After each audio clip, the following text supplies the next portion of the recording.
Friends, Namaskar. Prime Minister Starmer, friends, Namaskar, good morning. सबसे पहले मैं प्रधानमंत्री स्टार्मर के गर्मजोशी भरे स्वागत सत्कार के लिए हार्दिक आभार व्यक्त करता हूं। आज हमारे संबंधों में एक ऐतिहासिक दिवस है। मुझे प्रसन्नता है कि कई वर्षों की मेहनत के बाद आज दोनों देशों के बीच comprehensive economic and trade agreement संपन्न हुआ है। First of all, let me extend my heartfelt gratitude to Prime Minister Starmer for the warm welcome and gracious hospitality. Today marks a historic day in our bilateral relations. I am pleased to note that after many years of hard work, the comprehensive economic and trade agreement between our two countries has been concluded today. यह समझौता मात्र आर्थिक साझेदारी नहीं, बल्कि साझा समृद्धि की योजना है। एक और भारतीय textile, footwear, gems and jewellery, sea food और इंजीनियरिंग गुड्स को यूके में बेहतर मार्केट एक्सेस मिलेगा। भारत के एग्रीकल्चर प्रोड्यूस और प्रोसेस्ड फूड इंडस्ट्री के लिए यूके की मार्केट में नए अवसर बनेंगे। भारत के युवाओं, किसानों, मछुआरों और एमएसएमई सेक्टर के लिए यह समझौता विशेष रूप से लाभकारी सिद्ध होगा। वहीं दूसरी ओर भारत के लोगों और इंडस्ट्री के लिए यूके में बने प्रोडक्ट्स जैसे मेडिकल डिवाइसेस और एरोस्पेस पार्ट सुलभ और किफायती दरों पर उपलब्ध हो सकेंगे। This agreement does not merely pave way for economic partnership, but is also a blueprint for our shared prosperity. On the one hand, Indian textiles, footwear, gems and jewelry, seafood, engineering goods will get better market access in the UK. Indian agricultural products, processed food industry will find new opportunities in UK's market. This agreement will prove especially beneficial for India's youth, farmers, fishermen and MSME sector. On the other hand, people and industries in India will be able to access products made in the UK, such as medical devices and aerospace parts at affordable and attractive prices. इस समझौते के साथ ही double contribution convention पर भी सहमति बनी है। इससे दोनों के सर्विस सेक्टर, विशेषकर टेक्नोलॉजी और फाइनेंस के उसको एक नई ऊर्जा मिलेगी। ईज ऑफ डूइंग बिजनेस को गति मिलेगी। कॉस्ट ऑफ डूइंग बिजनेस घटेगा और कॉन्फिडेंस ऑफ डूइंग बिजनेस बढ़ेगा। साथ ही यूके की अर्थव्यवस्था को भारतीय स्किल टैलेंट मिलेगा। इन समझौतों से दोनों देशों में निवेश बढ़ेगा और रोजगार के नए अवसर बनेंगे। इतना ही नहीं, दो लोकतांत्रिक देशों और विश्व की दो बड़ी इकोनॉमीज के बीच हुए यह समझौते वैश्विक स्थिरता और समृद्धि को भी बल देंगे। Along with this agreement, we also have reached a consensus on the Double Contribution Convention. This will inject new energy into the service sectors of both countries, especially in technology and finance. It will promote ease of doing business, reduce cost of doing business, and increase the confidence of doing business. Additionally, UK's economy would benefit from India's skilled talent. These agreements will enhance investments and generate new employment opportunities in both countries. Moreover, as agreements reached between two democracies and two of the world's major economies, they will lend support to global stability and global prosperity.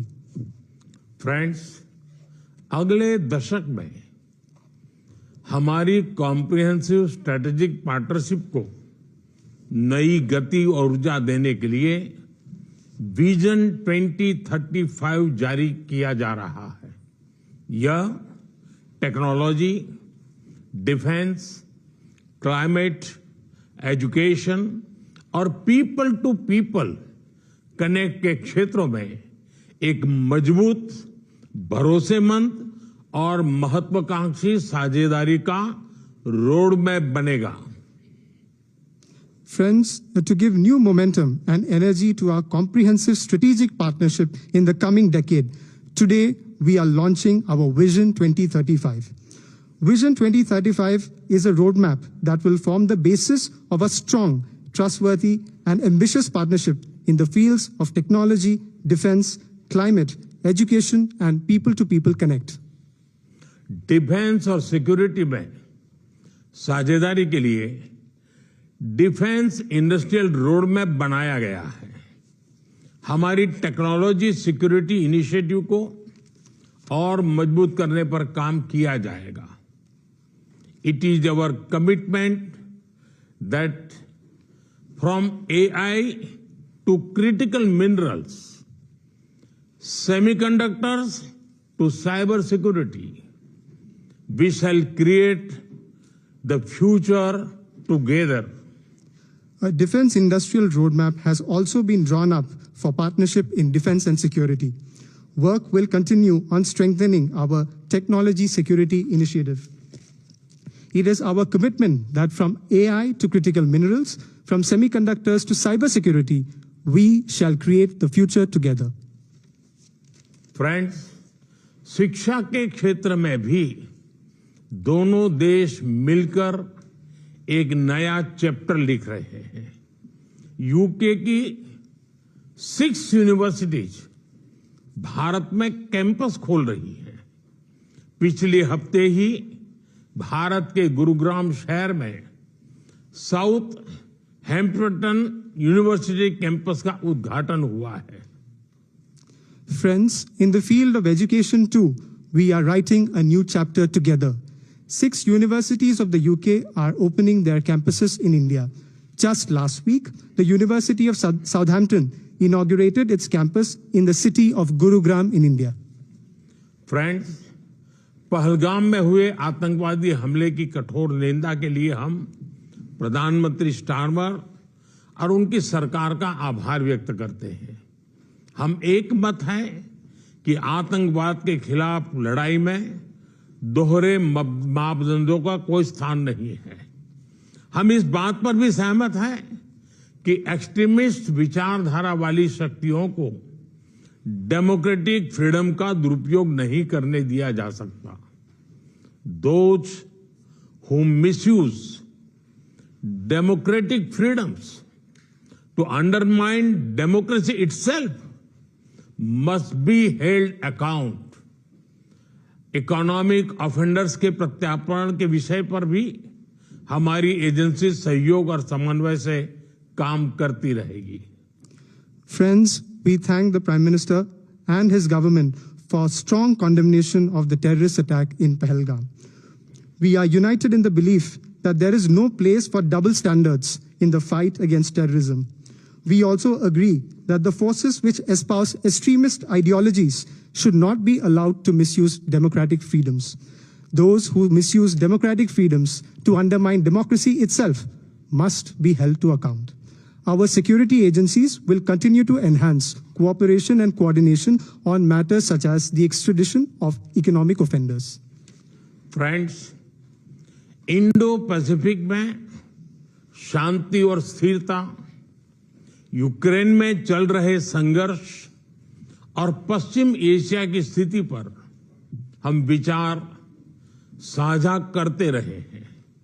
हम जल्द से जल्द शांति और स्थिरता की बहाली का समर्थन करते हैं।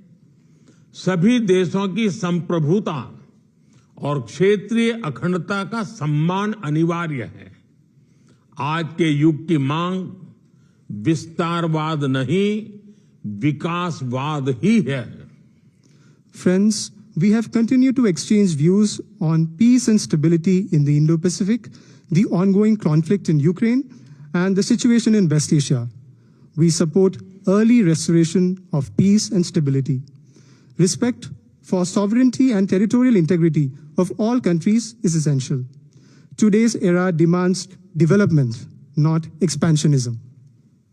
फ्रेंड्स, पिछले महीने अहमदाबाद में हुई दुर्घटना में मारे गए लोगों में कई यूके के नागरिक भाई बहन भी थे। उनके परिवार वालों के प्रति हम संवेदनाएं प्रकट करते हैं। यूके में रहने वाले भारतीय मूल के लोग हमारे संबंधों में एक लिविंग ब्रिज का काम करते हैं।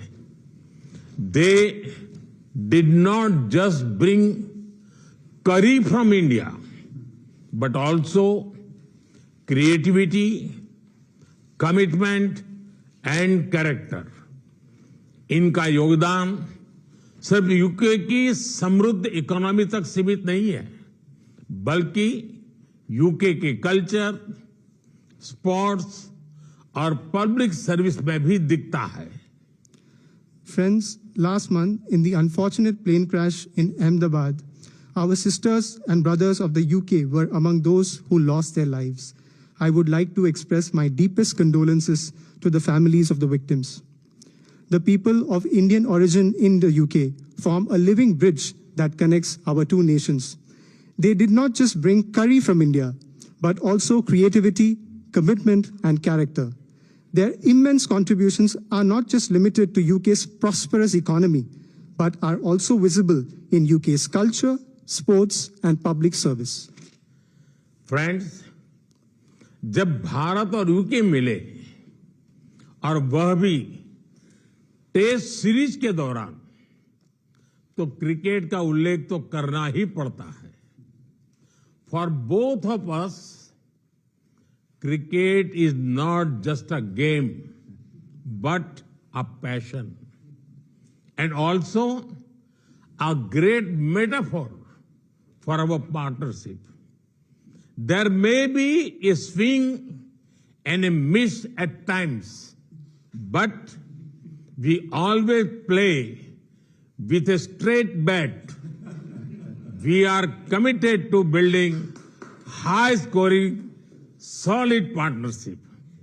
आज संपन्न हुए समझौते और विजन 2035 इसी स्पिरिट को आगे बढ़ाने वाले माइलस्टोन है। Friends, I would be remiss not to mention cricket when India and the UK are coming together, especially during a test series. For both of us, cricket is not just a game, but a passion. And also a great metaphor for our partnership. There may be a swing and a miss at times, but we always play with a straight bat. We are committed to building a high-scoring, solid partnership. The agreements concluded today and Vision 2035 are milestones which advance this very spirit. प्रधानमंत्री जी, मैं एक बार फिर आपके आतिथ्य सत्कार के लिए आभार व्यक्त करता हूं। मैं आपको भारत यात्रा करने का निमंत्रण भी देता हूं और आशा करता हूं कि हमें शीघ्र ही भारत में आपका स्वागत करने का अवसर मिलेगा। बहुत बहुत धन्यवाद। Prime Minister, I thank you once again for your warm hospitality. I would also like to take this opportunity to extend an equally warm invitation to you to visit India. I am eagerly looking forward to hosting you in India very, very soon. Thank you very much. Thank you. Thank you.